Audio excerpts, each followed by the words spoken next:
If you're talking Big 12 expansion, we're talking with Drake Toll, Locked On Big 12. Of course, at Drake C. Toll on X, formerly known as Twitter. Voice of the party animals, by the way. The opponent, is that what we call it, of the Savannah Bananas? Sure. Yeah, the opponent, the partner, call it whatever you would like. It's a big thing right now, but so too is Clemson leaving the ACC. Your initial reaction for what this means and what the Big 12 should be doing right now?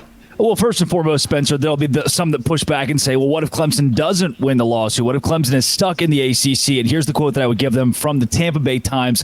Clemson argues the only games subject to the ESPN deal they are currently in their grant of rights involve ACC teams, not games played if and when Clemson is no longer an ACC member. Clemson put in a lawsuit if and when Clemson is no longer an ACC member. The day is coming. Florida State wants out. Clemson wants out. And maybe the most important part of this is the context of timing. The College Football Playoff Board of Directors just told us the Big Ten and the SEC are going to make a whole lot more money than everybody else. If you're Clemson and Florida State, you're seeing the Big 12 is making more money than you per team in a TV deal. And now it's so close in the College Football Playoff revenue distribution that you feel cut out, left out as a power brand in college athletics. Therefore, Clemson wants to go somewhere else. Isn't the ACC deal an average? I thought it was 36 million. Yeah, you're sitting about 17% down to 15% of the Big 12, but the ESPN contract itself, signed through 2031 for the Big 12, is more per team than 2036's contract in the ACC. So they will make more in the college football playoff. So the rolling average in the ACC is more. But bottom line, for what people should understand is the money here is comparable at the very least. Like, there's not a huge gap between the Big 12 deal and the ACC deal. No. And overall, based on what you'll be making in 2036, the Big 12 teams, based on not just college football playoff, but the actual TV deal from ESPN itself, those teams, like a Kansas State, will make more than Clemson. And guess who's not happy about that? Clemson. Now, I don't think they would make this move unless there was a suitor out there, the Big Ten or the SEC, because it's not going to be the Big 12.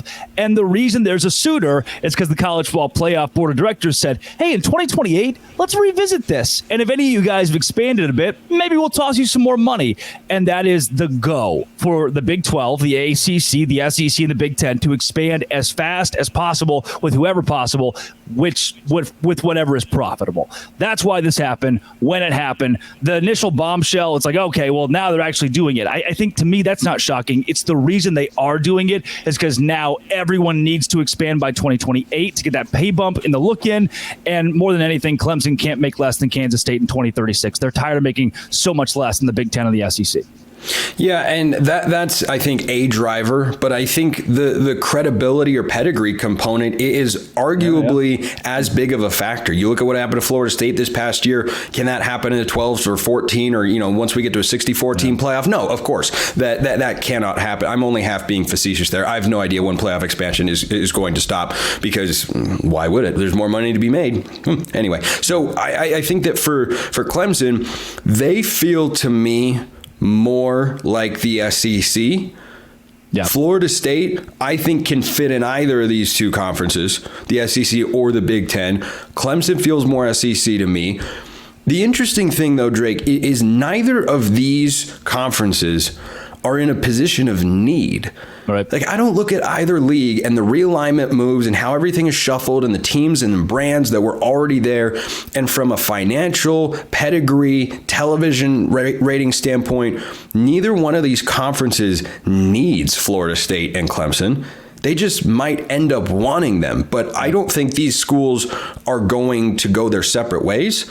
I think they probably move together. And it's just a question of, do you think it's more a question of which league wants them more or which league they want more? I think it's which league wants them more, and maybe more importantly, it's which league wants separation. When we said last week that the SEC and the Big Ten are the exact same, you get the same revenue distribution, each one looked at the other and said, well, why don't we get more? We feel like we have more prowess in college athletics. And if by 2028 we can make even more money than the other guy in this race to stay alive that everyone seems to be competing in, let's do it. If we can make the most money of anybody by 2028, if we can make more money. Let's do it. So I think the Big Ten is especially, we've seen in their realignment strategy where they've gone way out west and just completely broken all barriers. They want to make money. That's the only reason USC and UCLA and the like have moved into the Big Ten. The SEC has tried to stay regional, but my thing is footprint. Will the SEC grasp at a Clemson, grasp at a Florida State? I still believe, Spencer, in 2009, Clemson had the 48th best football revenue in the country. That's behind Bowling Green. It was a 10-year stretch of winning that made them good. What happens if they're middle of the pack the next 10 years? Then what? Do they fall back down to 48th in the country? I don't think so. But the SEC is at least wondering that. Where does that brand go if they don't win? Is there staying power for Clemson? I'm not sure if the SEC believes in that enough, though they might just believe in Florida State. Yeah, they could. And, the state of Florida is such a big, there's a television market component, but there's a recruiting component when I think the state of Florida in college football. Like the three biggest recruiting states, Florida, Texas, California, you put them in whatever order you want. But I think the SEC has the chance to just completely dominate the state of Florida. You get a Florida, you get a Florida State, and you could maybe dip your toe in and get Miami. You could probably get Miami on the cheap right now because Miami is, as we talked about here on yesterday's show, probably the next school to make a move, whether that's a lawsuit or investigate, what the exit fee would be to get out of the ACC and everything like that. But I want to get you out of here on a Big 12 note.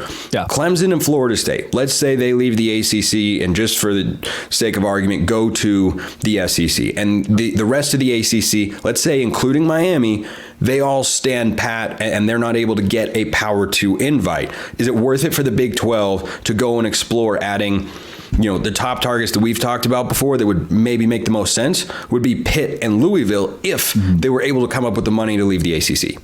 Yeah, Brett Yormark is now on the offensive, and we know that from what he mentioned during these meetings with the college football playoff where they're trying to figure out the revenue distribution. When it was set to the Big 12 would make about half as much as the Big 10 and the SEC, Yormark's response was, wait a second, let's place a look-in clause here so that in a couple of years when everything is shaken out in expansion, we can renege where we put these revenue numbers for each conference. What Yormark wants to do right now is expand to get that revenue bump up. And he's going to do that with teams that are the middle to upper part of the pack in the ACC. Is that going to expand? If you bring in Louisville and Pitt, does that expand the Big 12's revenue in a significant way? Louisville, yes. The Pitt, you look at the rivalry and the possible TV market as well. Like I'm walking in a mall the other day in Georgia, and I see Pittsburgh Steelers uniforms, right? You can build a brand out of the city of Pittsburgh. And Louisville itself is a very profitable athletic program when they are winning. And that's the case for a lot of Big 12 and even back-end SEC teams. When Ole Miss is winning, they're top 25. When they're not, they are a Big 12 team from a revenue standpoint. So when it's just talking money right here, the Big 12 can take a Louisville, a Pitt, a Miami, the footprint of a UNC or Virginia. That's kind of your wish list right there. And then how does Virginia Tech and NC State, how do those two teams shake out? I think the Big 12 of that pack wants to get to 20. That seems to be the fair cutoff. And then if you're a Syracuse, a Wake Forest, a Boston College, you don't exist anymore. Yeah, I think UNC and Virginia, just my suspicion, I don't know that those university presidents would go for the Big 12. I think they'd go for the Big 10. Yeah. Otherwise, those schools feel like, to me, because of the academic component with those universities, I don't know if they would go towards the Big 12. And we have seen universities say, no, I'm not going here, or I'm not going there, or I don't want to do this. That's part of the reason that I think you have Calford in the ACC right now, is they looked at the prospect of rebuilding the Pac-12, which, by the way, as I'm going to talk about in the next segment, is certainly on the way because they got a good piece of news recently with all this playoff money and whatnot. But Cal and Stanford, I think, looked at the pack and said, you're going to rebuild with Boise State and Fresno. We're not affiliated with Boise State and Fresno State. We'd rather affiliate with the SMUs, the Dukes, the North Carolinas, Florida State, and Clemson's of the world. So it's all very fascinating. It's crazy that we're going to have this much change before this much change has even taken place. We still haven't seen the 12-team playoff. And we're having all of these moves. Drake Toll, Locked On at Big 12. Everything you need for that conference. Go check him out on YouTube and wherever you get your podcasts. Drake, always a fun time. Dude, I hate this for college athletics. I hate it for college football, but I do love the fact that we can go back and forth on all these scenarios. That in itself makes it electric at the very least. It is great content. It is not great for the sport. That is the important distinction here.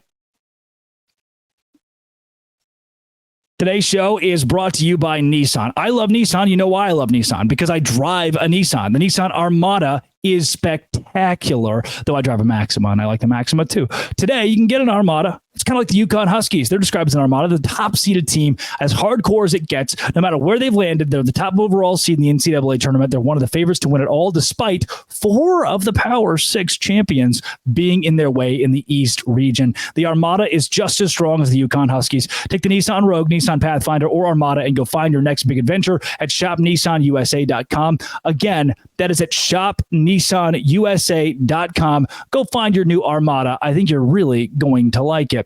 Today's show is also brought to you by FanDuel. And I've told you guys, I've been telling you guys, FanDuel is the place that I go to make money. I like money. You probably like money. And if you're anything like me in the money category, you will go to FanDuel and help expand your money. FanDuel.com/locked on. Put a $5 bet on literally anything, on any of the jazz you want to put a $5 bet on. And if it hits, you get $200 in bonus bets. Otherwise, some people know it's free play. You snag that sucker and it's going to be all right for you. FanDuel.com is the place you want to go today during March Madness to get paid. FanDuel.com/locked on. Visit that. Trust me, it will be worth it.